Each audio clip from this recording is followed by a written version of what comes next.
Through mastering motivation and the power of collective leadership, today's guest has been responsible for the successful development and performance of thousands of instructors in the fitness industry.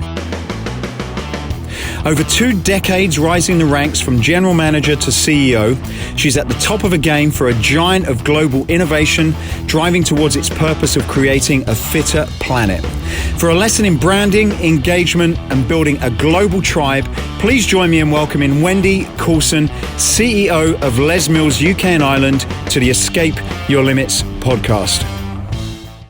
One of the things that I always think about in this industry is you heard the phrase like "don't burn your bridges," and it's very true. Like we've just been talking, 15 years ago we used to work together. Yeah. I mean, it is. It is such a small industry. And I've been in it 23 years now.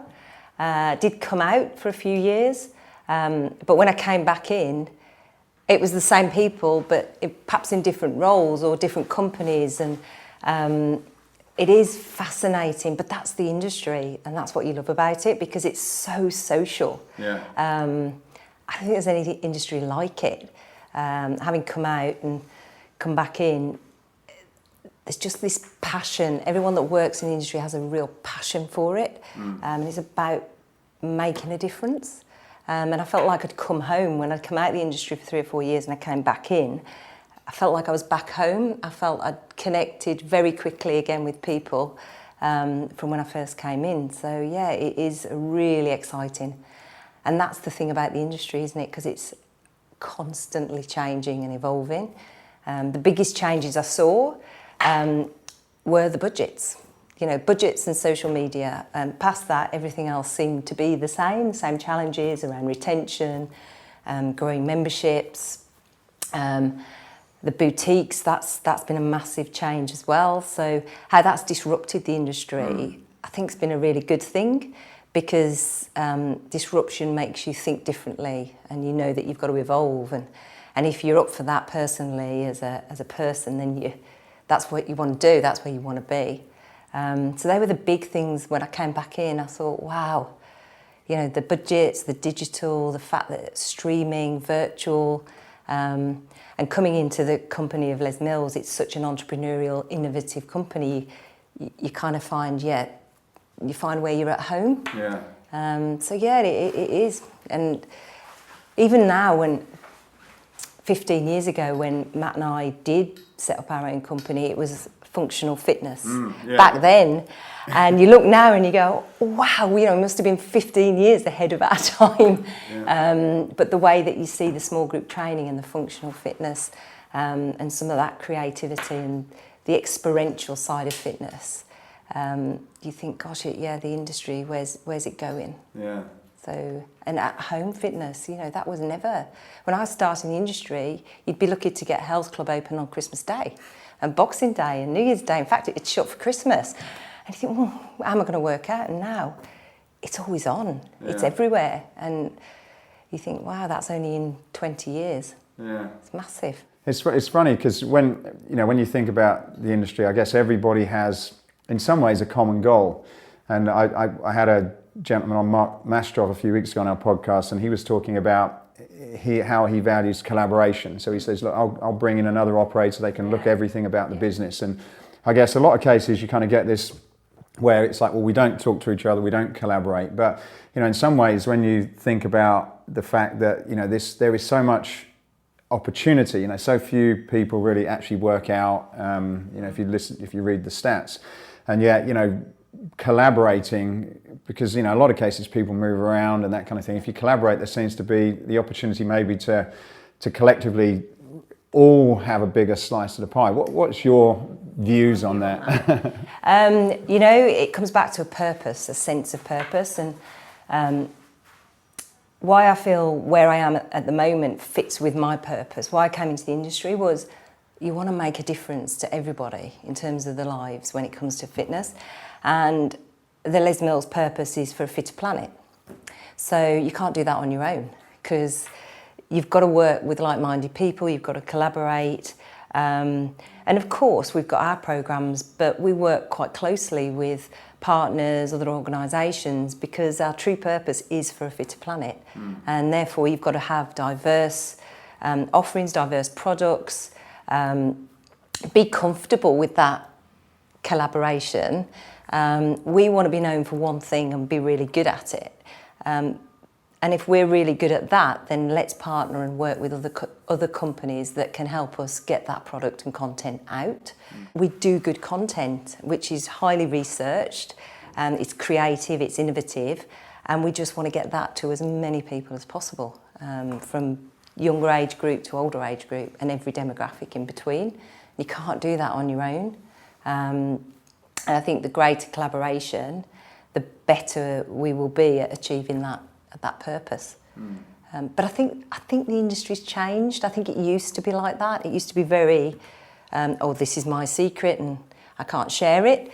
Whereas I think, and I experience it now, that people are a lot more open to working alongside each other and sharing ideas. And I mean, we have different organisations we work with across the industry because we know that they can help deliver on our purpose as a company. It's a family-owned business, so it has family values, and that's important. And those family values go throughout the whole organisation, and that's about the culture more than anything else. So you've been on the supplier and, I guess, the operator side, and I'll go and get you to sort of tell that story in a moment. But after looking at both sides, do you see now that there is a good relationship between those two sides, or do you think that could be improved upon? Because I guess certainly from my side, I see there's a lot. We talk to hundreds of different businesses, and you gain a lot of knowledge from that, which could help probably someone who's just really spending most of their time in their own business. What's your thoughts on that? And could we as an industry do things better? I think we can always do things better. Clearly, we're all businesses at the end of the day, so everyone has their own brand, their own vision, what they want to deliver. Which can be challenging because when you're in that, business to business environment, it's, well, how do we align to other businesses' visions and values and strategy? As a supplier, that's what I've found.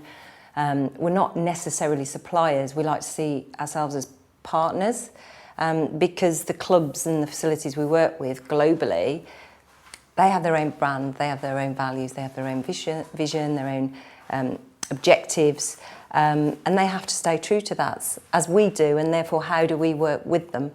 But I also think as well there's disruption's good. So what we see a lot of the clubs producing their own programmes, and of course we've spent 51 years developing our programmes. We spend millions on research, refreshing them every quarter, but I think it's good. It just introduces different people to the industry that perhaps wouldn't have done it previously. But I do think, having worked both in operators and as a partner or a supplier, there's always work to do. And I think if we all thought about why we're in the industry, and that is to get people active and to get people healthier and to live longer and enjoy a group fitness exercise, and enjoy life, then there's got to be more collaboration and acceptance that not everybody's going to love a certain type of activity. So I do think there's more work to do, but I have seen a massive improvement in that since first coming into the industry, for sure. And how did you get in the industry? What's your story? How did you go from to the CEO of Les Mills? Well, it's 28 years ago. I was working for the bank. I left school. I was okay at school, but I wasn't one that was going to go on to university. I got a couple of A-levels. And at the time, working for a bank was a good job. So I left school, got a job in the bank, got on the management development scheme, which was really good. And as I was working for the bank, I qualified in group fitness and PT. So I used to do that part-time, and I'd spend all my weekends upskilling myself. And after about 10 years, decided, could do this for a living. And which was a shock to everyone, like the family going, oh my God, she's got this career for life, it's safe, it's secure. What's she thinking? But, Do you know, I just felt at the time the industry was small compared to what it is today, and I just felt compelled. I'd got this passion, I loved fitness, and I thought, I want to be part of it. I want to be at the beginning of the journey, not come in halfway. So, yeah, I resigned. And I thought, right, I'll start working in the industry. And I worked for Fitness First at the time, and it was their 8th club, opened their 8th club in Huddersfield. I mean, that grew to 165 clubs, and then now it's part of DW. So that's been in itself, I remember it vividly. It was in Huddersfield, it was their 8th club, and one day I was in this nice posh bank office, had a PA, and the following day I was cleaning the toilets, because that's what you did. You kind of, if you're opening a club, you've got to get it clean, members come in, cleaners will turn up. And I think what I feel really privileged, and I have to say this, is the 10 years working in the band, the training and the development I got in terms of core skills and competencies, to be able to take those into the industry and follow my passion. And just from that day, 23 years later, I just feel privileged. And gosh, yeah, there's been times it's been really tough. Times where we did set up our own business and you don't pay yourself. You know, you kind of pay your mortgage and you pay everybody else that's delivering your business for you. And you go to bed at night and you think, oh, I hope they deliver it the way that we'd like it delivered. And you're kind of losing control. And yeah, Millie was one at the time. But we just did it. And I kind of feel that that's the kind of person I am, is, well, what's the worst that's going to happen? You take a bit of a risk, you back yourself, you believe in what you do, and you get there. And yeah, 23 years later, I feel totally privileged to be in the position I'm in today, to think, well, actually, I never set out thinking that's where I'm going to be, but I just followed my heart and went into roles and put myself in positions that I felt totally fulfilled, and I was making a difference. And with that sense of purpose and values, I just feel that I ended up where I am today, with all the challenges that came with that, both personally and professionally. You mentioned pay, and I guess, you know, from what I've certainly seen in the UK, that is, you know, over probably 10 years, the pay for certainly senior roles has definitely come down. And I, you know, it sounds like you, similar to most people, come into the industry because they're passionate about making a difference, helping people. But in a lot of cases, when the financial side comes to it, you could probably get, okay, a very boring basic job and you can earn a lot more money on it. What's your thoughts? Because you must deal with thousands of trainers that are like you. What are your thoughts on that? Do you know, I think we've got to get better at paying what our instructors and trainers are worth. I mean, it was £20 when I taught 28 years ago to do a class, and it's £25 today. And you kind of go, we've got to do something about that. Now, pay is not everything, but feeling valued, being recognised for the development that you've done. Doctors, you know, they develop, they become specialists, and their pay gets increased relevant to that. But I don't know, I just think we need to think about that as an industry, because what I see and hear, and even when I was running clubs, people come in, don't have a great experience, think I could go and do something else and get paid double for that. Why am I coming in at 6 o'clock doing a backwash or doing pool tests and staying till 11 o'clock till the last member comes out? You think, at the change rooms, you think, why am I doing it? So I do think we need to think about that, because we haven't really tackled that as an industry. Do you think that's resulting in a general drop in quality on average across the space, do you think? I think that's a difficult one for me to comment on, other than from where we come from a position of our training and development. I mean, we don't compromise on quality. It's the one thing that our research, all of our programmes, every single one are researched every quarter, because we want them to be relevant. We want the members to get the results they want. We want great experience, and we want great trainers delivering that experience. So it's difficult to to say, well, across the industry, does that drive less quality? Do you find that you retain, like you obviously must train thousands of people in a year. Do you find that you're able to retain those passionate, good people that come in? We do, but they're challenged because of if some of them are doing this as a full-time job, then if they're being paid £20 or £25 a class and then they want to continue their upskill, it's becoming challenging for them because to pay for upskill, and we try and keep the costs as low as possible, but they're struggling because they're weighing up, well, if I have to upskill and keep relevant, then that costs me, but if my pay for doing the class is not increasing at the same rate, then they're making decisions, sometimes financial decisions, which might not be the right decisions, and it's a real challenge. What do you think's driving that? Is that just the fact that it's very competitive, and now the first line of defence is like everybody brings the prices down and cuts costs, and good trainers are an easy target, do you think? Or? I know you've got to be politically careful because you've got customers probably listening, but I think each business has its own challenge. So we see some businesses absolutely will not do that. They really invest in training and development, and not just in training for group fitness or PT. The culture is, whether you're reception, whether you're front of house, whether you're in the bar, they invest in training because they know that it's about the customer experience, it's about the member experience.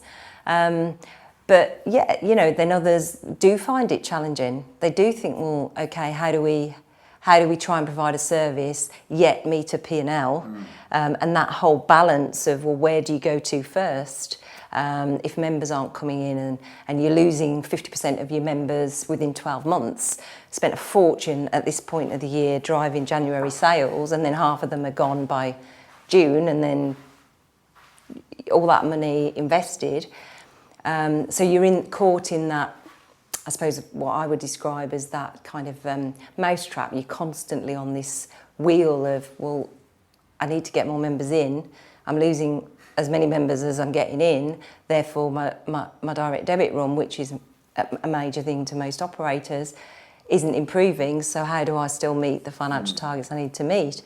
And you kind of almost want to say, stop. If we go to the service provision, if we look at group exercise, small group training, we know that if people work out in groups, they stay longer. They come more often, they stay longer, they refer more. But that's easier said than done when you're operating a business day to day. Because I guess you've been on both sides of the fence in that respect, where I suppose you've had to look at the P&L and it's like, well, look, we've got to make costs. We're not, the margins are not working. So what with that then, in an ideal world then, talking now, I guess, Wendy, from an industry perspective, do you think it's really a case of being able to sort of sell and communicate that value, and that's what we've got to focus on? And do you think that's something that the boutiques have probably done a better job at doing? Because some of these guys are charging like 20-25 quid a session, where how do you see that all coming together then? Well, the boutiques have totally disrupted the industry in lots of ways, not just around the quality of the instructors. My experience of talking to some of the boutique operators, it's about the experience. So it's a destination. So group fitness is about, you come in, you feel different. As soon as you walk in the room, the lights, the atmosphere, the smell, it feels different. The ambience, the music. Music and motivation. Then you've got a great instructor who motivates you, has got great personality, coaches you, feels like you're the only person in the room. And some of the boutique operators, they're paying £100 a class. So for a trainer? For an instructor, okay. So what you're saying is like you're getting about 25 quid if you're in a traditional club, and you're getting about 100 if you're in a boutique. Right. Yeah, and they go for they tend to go to theatres and modelling agencies, and they want people to bring them in and then heavily train them for 10 to 12 weeks on the class delivery. But they've got this personality, this vibe, and are paying much more. So not only is it the experience, it's actually the pay for those instructors, and what they get per class is much different. Do you see I heard the story about Soul Cycle as an example. I don't know whether it's still the case, but you kind of spend 10 weeks to learn just how to use a bike, for example. Do you see a difference between what a boutique operator would invest in their people compared to, I guess, a more traditional club that you worked in 15 years ago? I mean, again, it's different. It's different depending on which club you're working with. Some heavily invest, some support their training. So there'll be club partners that we work with that pay for all of their training for their instructors. So their ongoing development, training them, they focus on in-house training. And there's others that don't. And again, it depends on that business's purpose, values and strategies, what they believe in. So I do see a difference, and it can be from heavy investment to no investment.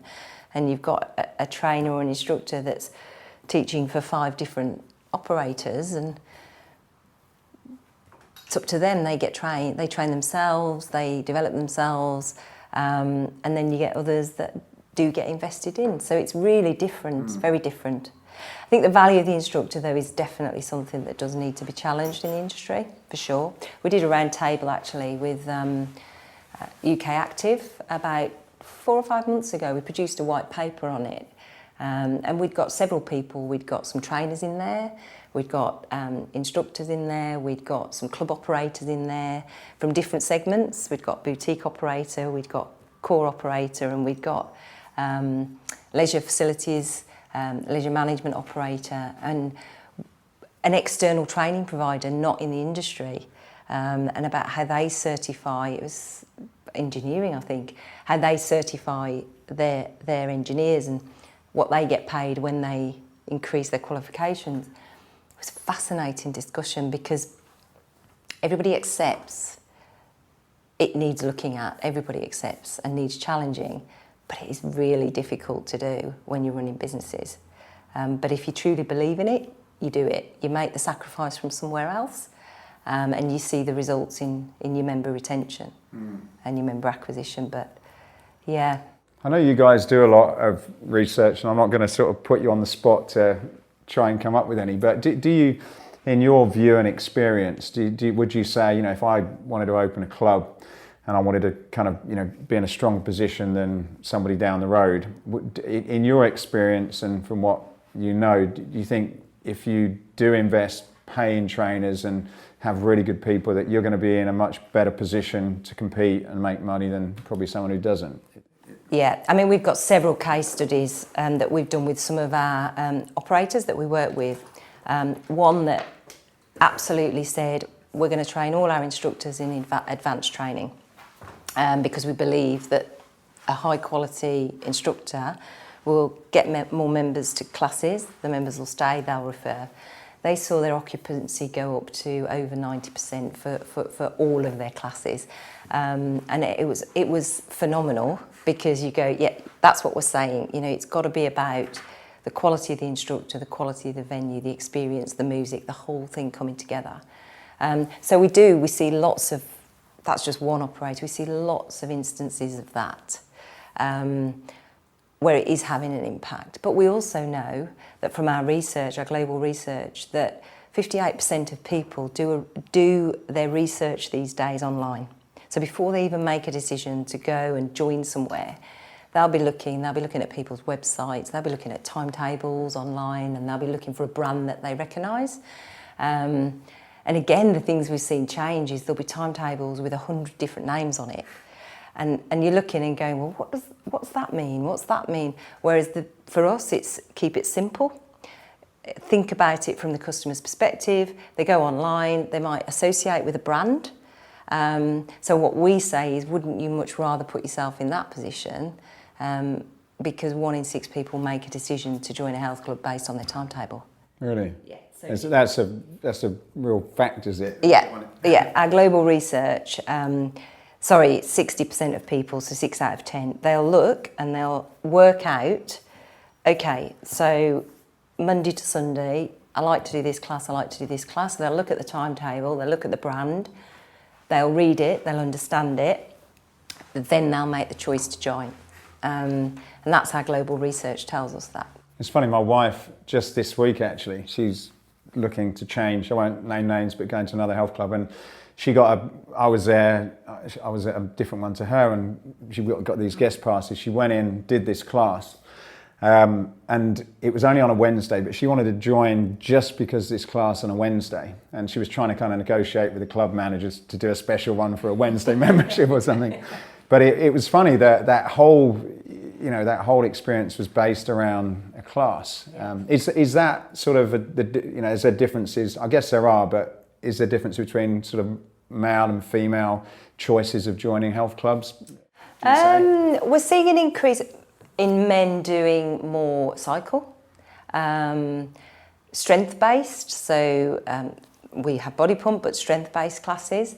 We're seeing more men. Of course, there's more women still, but we are seeing more men do that. HIIT and grit, those kind of programs, are driving more males into classes.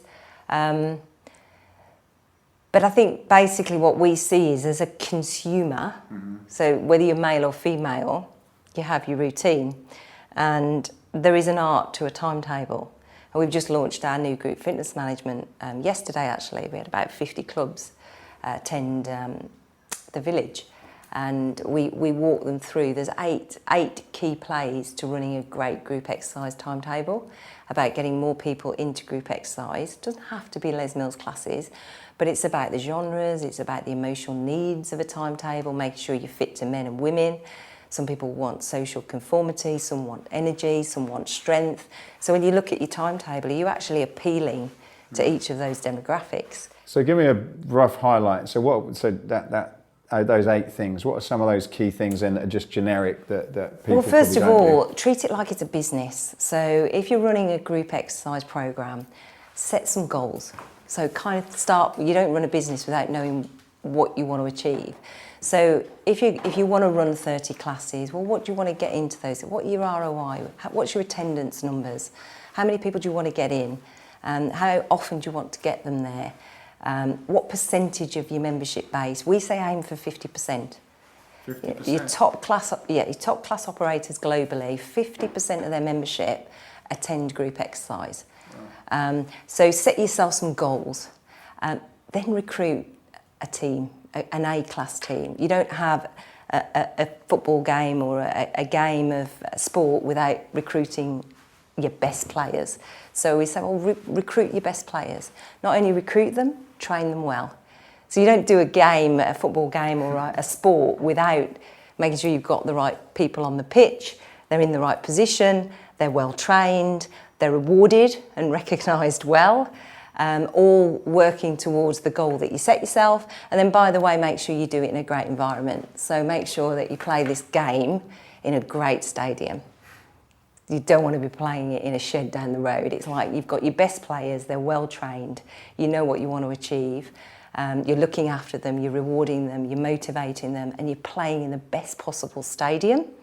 Because if you do that, you draw the crowds, and the crowds keep coming back. So they're the kind of things we talk about, and we give tips and tools and techniques about where to go to get your A players, what to do to upskill and train them. We talk around human needs, basic human needs around an instructor. Are you fulfilling them? What are their needs? How do you make them feel part of your brand? People need a sense of belonging. Whether they're employed or not employed, they're in front of 40 of your members, creating an experience. You want them to create the best possible experience. So you've got to look after them, you've got to train them, you've got to nurture them. So they're the kind of things we talk about. How to market. So you've done all of that, but then you've still got to sell it, you've still got to market it. You can't do all of that and expect it to sell itself. Right. So how do you do that on social media? How do you do that internally in the club? How do you do it to your members? And we as partners, we supply all of that to our club customers because we know it's not easy, but that's what we do, and that's what we've been doing for 51 years, is great group fitness management. So it's those kind of things that we talk about. Yeah, it's when you say it, it sounds pretty obvious, but I guess it's easy just to say, oh, well, that's our Group X room, that's part of what we do. And I guess nowadays it's almost like a business in a traditional business within a business. It is. It's got to be a destination, otherwise people won't go. If it's blank walls, mirrors, the old ballet bar, that's not going to encourage people to go in. And then how do you get them in the first place? So we talk about how it has to be part of the essence of a club. So from when someone comes to the sales and marketing team, do they show them the studio? Do they walk them through the timetable? Do they know what the classes do? Do they make them relevant to that member that's in? We have something called Smart Start, which basically takes people through their first 6 to 8 weeks safely and making them feel part of it, not throwing them into a high intensity, they go once and never come back. That's all scientifically research based, but it's obvious, a lot of this stuff, but we still don't get it right. So yeah, I think that's why there's so much opportunity still. Yeah. Do you think that the budgets have made it even more challenging to run Group X? And second part of the question, do you think that because some of these, boutiques, and do you think that because some of these boutiques are actually owned or involved with an actual trainer as a partner, they see things through a different set of eyes than maybe the business owner? I guess it's sort of a two-part question, but... what we do know is people these days have more than one membership. Right. So, again, 1 in 5 people have at least two memberships for different reasons, because it depends what the club is offering. So, for example, I have a membership at Budget. It's because it's down the road from work. I go in early in the morning, get my workout done. They do happen to do our programs, but I'd still go because it's convenient. Then you have a family membership at another facility where when you're at home at the weekend, you want something different. And then I'll go and pay and do a Soul Cycle class, or because I want that experience. And that's what we're seeing. We're seeing actually people are much more prepared to go and spend their money in a variety of different facilities for different reasons. Do you think that's, I suppose, do you think that's the direction things will go, where they start breaking things out? Or do you think a traditional club needs to think about, well, how can they sort of get them back in, instead of it going somewhere else? Yeah, I think there's an acceptance that people will go and seek different experiences, but what a traditional club can do is decide who they want to be and do it really well. And I think that's where traditional clubs can compete against the boutiques, can compete against the budgets, because they can create that within their own environment. And you see it now, you see it in a lot of the club operators where they've decided, actually, no, this studio is a boutique within a facility. I've seen it where we've worked with leisure operators, where they're putting in immersive studios, so that's their cycle experience, and it's a multi-purpose facility. So down the corridor there's a climbing wall, and then there's a kids zone area, and then there's a swimming pool, and it works. But I think that's where the club operators really got to think about, well, who do we want to be and how do we do what we do really, really well, and make sure that as many people are visiting them as spreading, we call it the share of wallet. They're going somewhere else and spending their income. Right. So yeah, it can be done, but I guess you've got to just decide what you want to focus on. With what are you seeing in terms of marketing? Because I guess your business is, you've got a strong consumer side where you direct to the consumers, and then the club side. And I suppose one of the things you kind of end up doing from the industry is you tend to, you sort of talked about functional training and how we were talking about it 15 years ago, and I suppose the consumer's still picking up on them things, and I guess it's quite easy to put in these spaces within gyms and put all this great equipment that we've seen at trade shows because we think it's the greatest thing, but then my dad goes in there and it's like, what is this?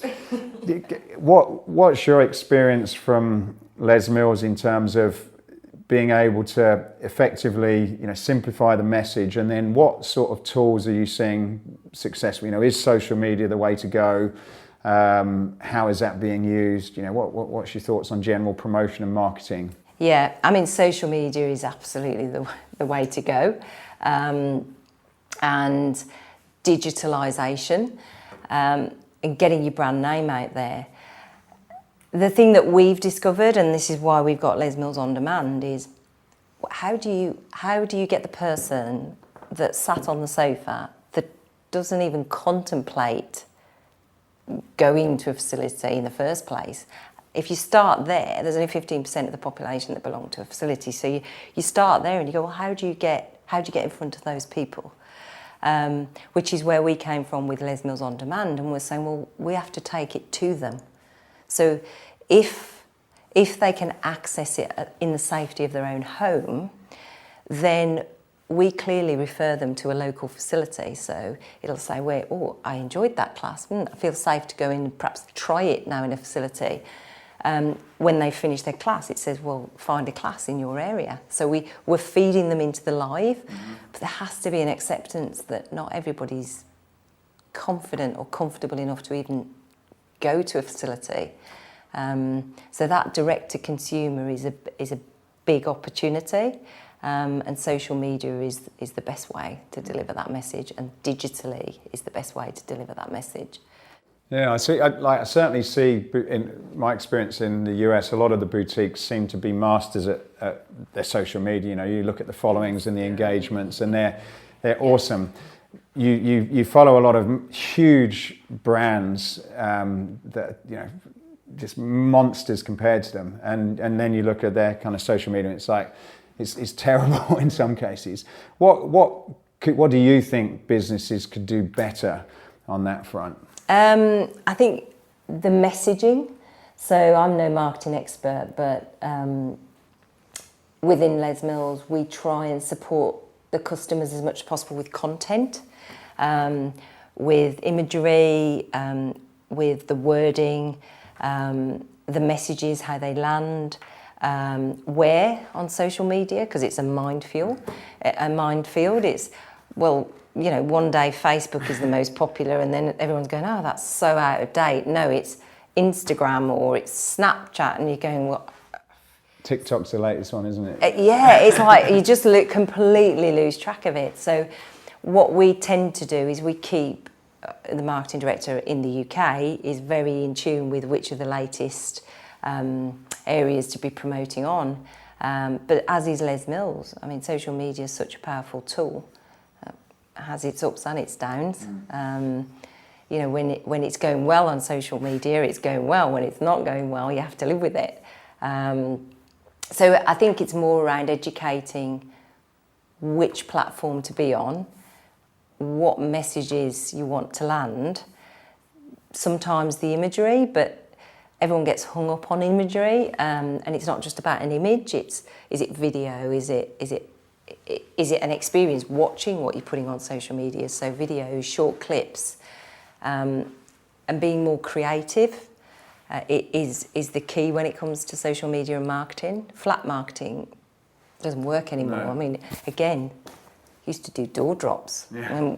20 odd years ago, it used to be postcodes, door drops, leaflets. I mean, it just doesn't happen anymore, does it? What do you think about the instructors being more involved in that? So if you have a club, should operators be encouraging them to tell their own stories? Definitely. The power of the instructor is massive. So again, the trick with that is the instructor, where they're teaching, it's difficult to make sure that what they're communicating is what the brand of that club wants communicated.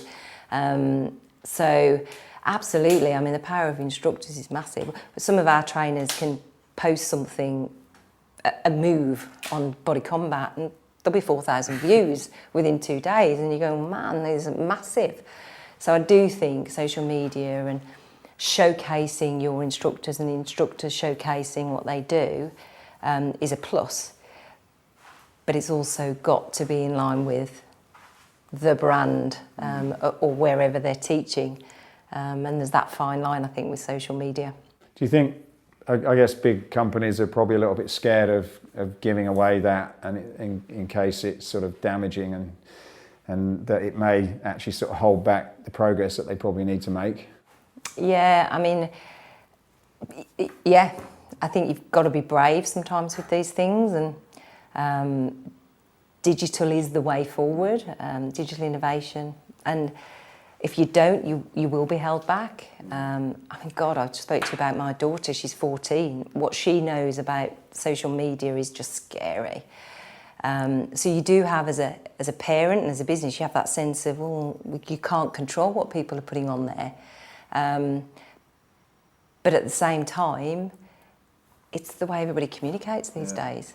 It's the cat's out the bag, and I suppose it's, you know, it comes full circle, because I guess if you get the basics right, where you know the steps you talk through, where you're kind of engaging them, they're part of the community, they feel valued, they're getting well paid, then I suppose you're going to get that person that's going to be sharing your vision. They're going to be excited to say, oh, you know, I'm in Fred's club and this is what's going on. Come down. Yeah, it's awesome, and yeah.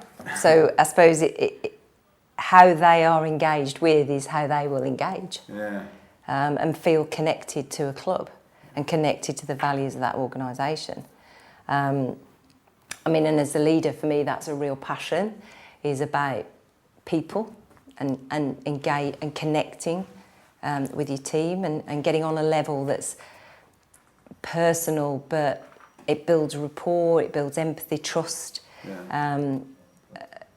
It doesn't matter whether you're employed, self-employed, you can still be a face of the brand. With 10,000 instructors teach Les Mills throughout the UK. We've got 85 trainers, that most of them are self-employed. So it's really important that we try and connect on a level that we want the brand to be seen in its best possible way. And of course, you don't always get it right. But if you don't fail, you don't learn, do you? So.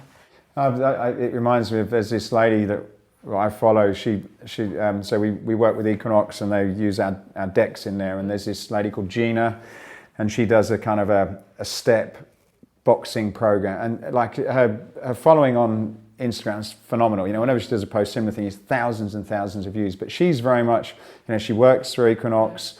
It's the program that you're delivering in the club, but you know, her stories and the content and the little moves she does, phenomenal. I can't imagine how many people she must bring into the club, and the value of that lady to them for having her on there. But I can also understand the fear of, you know, if you've got a few businesses, it's like, well, you know, we're giving away, you know, we're putting a lot of responsibility in these people because anything can happen. But as you said, I guess now day and age, if you can get it right, it can be so powerful to your business. And I know, you know, even years ago, you know, people used to follow the trainers, and I guess it's just, I guess harnessing that, but trying to, you know, without necessarily bribing them, make them feel as though they always want to be part of what you're doing. And I guess you know, what's your thoughts on, you know, you talk about teams and leadership, you know, what's your view on that? Into, you know, how do you, in your organisation, you know, is your goal to sort of bring people up and let them fly, and that's your attitude, or how do you see businesses in this day and age should think about teams and people development? Yeah, I think they, exactly as you've described it. I mean, very much my culture and the culture of Les Mills is absolutely that. It's your people are your most important asset. You know, you've got your values, but treat people how you would like to be treated, and develop them well. So we invest heavily in all of our team, not just the trainers, but the team based with me in the office and out on the road. Train them well, look after them, make them part of your journey. So that collective leadership. We don't talk about hierarchy. In a room, there'll be everyone in the business. We'll get together and we'll go, right, okay, here's where we're at. Here's a challenge, and everyone can contribute. So we want everyone to be part of the vision and the purpose of the company. It doesn't matter who you are. You know, you can all add value.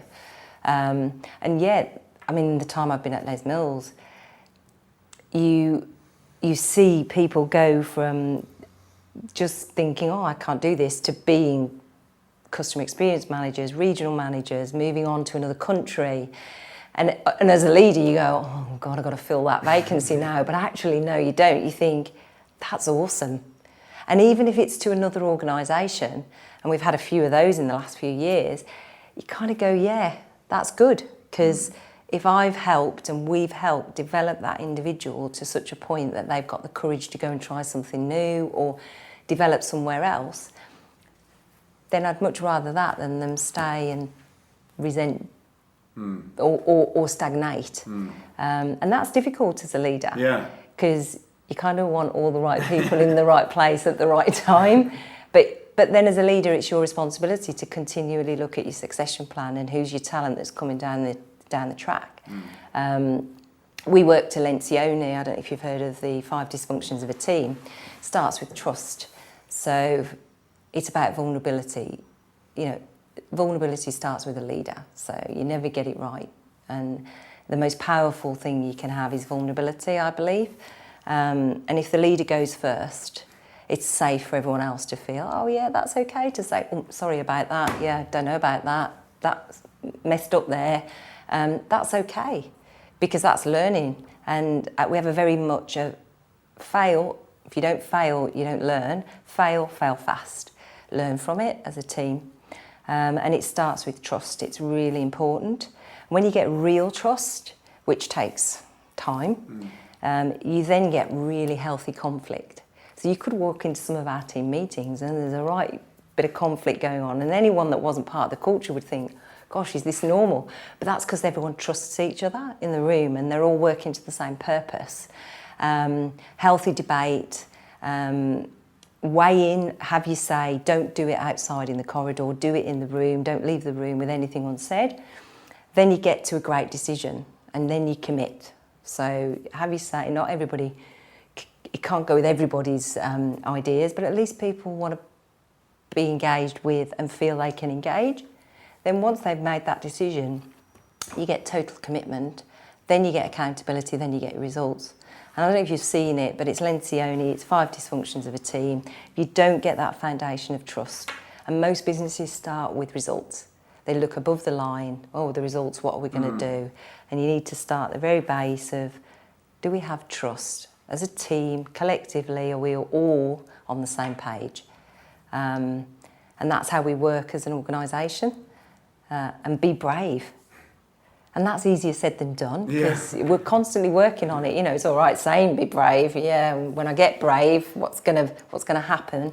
Well, until you have a few failures, then and celebrate those failures, no one's going to do it. So we have that very forward-looking, embracing culture is what I would say, which for me, perfect, works really well. Everyone contributes and has an input. So next week, for example, we're at Olympic Park, and we've got 100 of the team there, including the trainers. Halfway through the year, let's talk about our vision, and they'll contribute to the next 6 months. And that's everyone in the business. I think you guys have been involved with the business on and off for a number of years, and I guess one of the things that sort of stands out is that your network of, I don't know how many thousands of trainers that are not, they're not people that you're paying. No. They're free to choose, but you've got this sort of, I know, word tribe or just this army that are very passionate. An example, years ago when I think you guys, early days, launched Body Pump, and we used to sell these Body Pump bars, and I remember for several years you'd kind of get someone that had been with Body Pump and say, no, the diameter of the handle, the amount of times I'll be on the phone because it was a 28mm bar instead of a 30 or something, and they follow, they understand the vision, and I think that's great. And if you can achieve that where you're not paying people, then it should arguably be possible to do it if within a smaller business. So I think there's some great examples there of you guys have certainly created these massive loyal tribe. What do you think is at the heart of that, outside of the 5 what is it? Dysfunction of a team. Yeah. Is that a philosophy that it's all around, or is there anything else in your organisation that you think have really helped you to achieve that? We have strong values. So one is our purpose for a fitter planet. Everyone buys into it. And everyone doesn't just buy into it, it's the actions and behaviours around it. So I think it's that. I think our values, it's one tribe, be brave, change the world. 3 things. So everyone aligns and gets behind that. I want to change the world, so that's why I'm here. And then, it's phenomenal, and it surprised me because having been in clubs and operated clubs and then coming into work for Les Mills, that was the thing that blew me away. I thought, God, these people, they paid to train with us and then they go out and teach the programs, and it's like they are our employees, and it's just phenomenal. And I just think it's the culture, and it comes from New Zealand, from where the company was born. 51 years of doing this, you do feel part of a tribe, and you're all working towards the same purpose and all making a difference every day. So I do think it's the culture. I think the environment the team work in. We've got quite a young team, as in kind of what would be your millennial, Gen Z. They're brilliant. The dynamic they bring to the team, and as a leader, that's been things I've had to learn, because traditionally leadership is, well, you come in at 9 and you go home at 5, but actually it's not. They bring so much more insight and make you think differently as a leader. The office is in central London. We've said to the team, look, who says you need to be a 9 till 5? We all know what we need to do. You know what your goals are. Get there how best you can. Work, self-regulate it as a team. There's a studio in the office. They do classes when they want. They come in the morning. No one looks twice if somebody thinks, I might just go and do half an hour at 11 o'clock. There's just a freedom. And I think that's important, that people feel that they're trusted to just get on and do what they need to do. I guess, start knowing what it's like to open offices and build a business outside of your country. I guess from a little business in New Zealand, to be able to kind of have that passion around the world is, it's very difficult to achieve that. And I guess, whether you're an operator or supplier, those are probably some of the key things that you've got to get right. If you can get people off the opposite side of the world to be as enthusiastic about the brand without people having to look over them, I think it's a great achievement. And each year we have what we call tribal gathering, and that's where all countries come together. And trainers from each of the countries, and some key team members come. And we were in Rhodes in June this year. There was 650 people, and we were there for 3 days.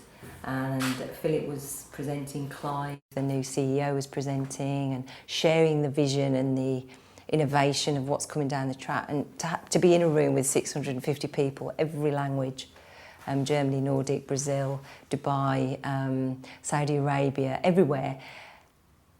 As soon as everyone got in that room, it felt like we'd all worked together for forever. And everyone weighs in and buys into the vision.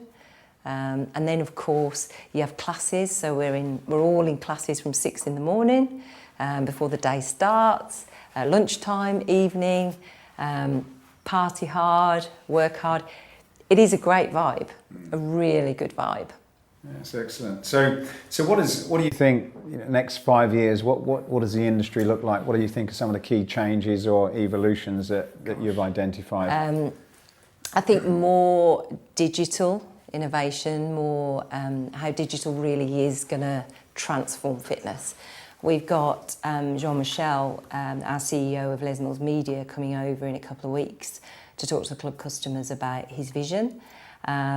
He works out of California, actually, Silicon Valley. He's done lots of startups in the digital tech world.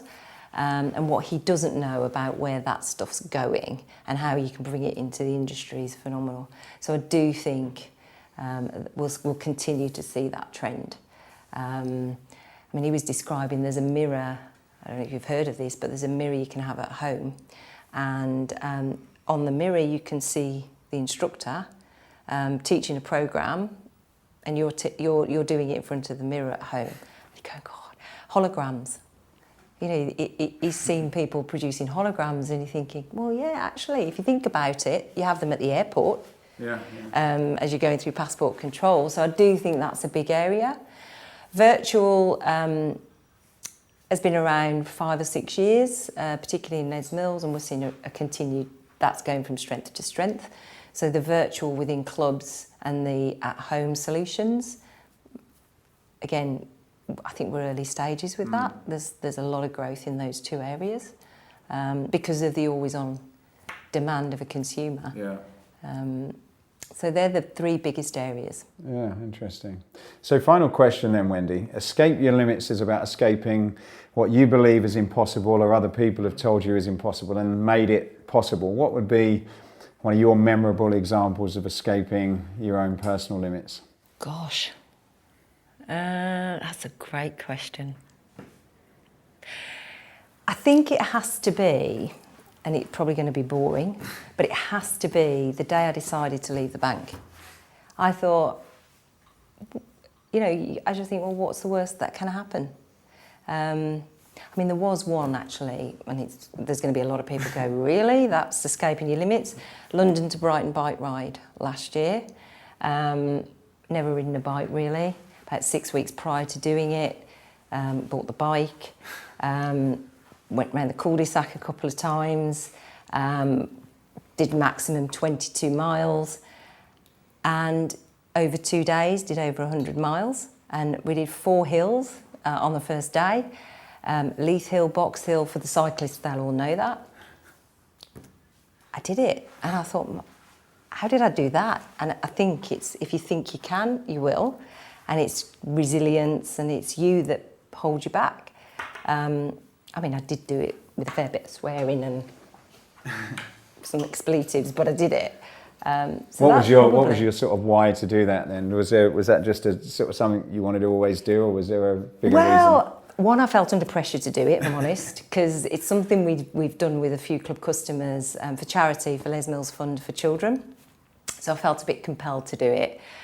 But actually, I wanted to do it because I thought, well, I would never do something like that. You know, I have my routine, I have my 5 workouts a week, I do that day, that day. So it was that really, and I thought, well, let's see if I can do this. I mean, it's took me a year to get over it, so we haven't done it this year, but we might do it You're not next. sat down for a long time. Yeah, I had lots of Nurofen and, you know, all the pain, but... So it's not a major thing, but for me I've not done that. It's pretty impressive, I would say. I'm sure for a lot of people listening. So yeah, that would be the other thing. Yeah. Well, Wendy, I think you've shared some fantastic insights on the industry. I've certainly gone away with a lot more ideas and inspiration. So thank you very much for coming in, and I wish you best of luck in your future. Thank you. Thanks, Matt. Cheers. Thanks.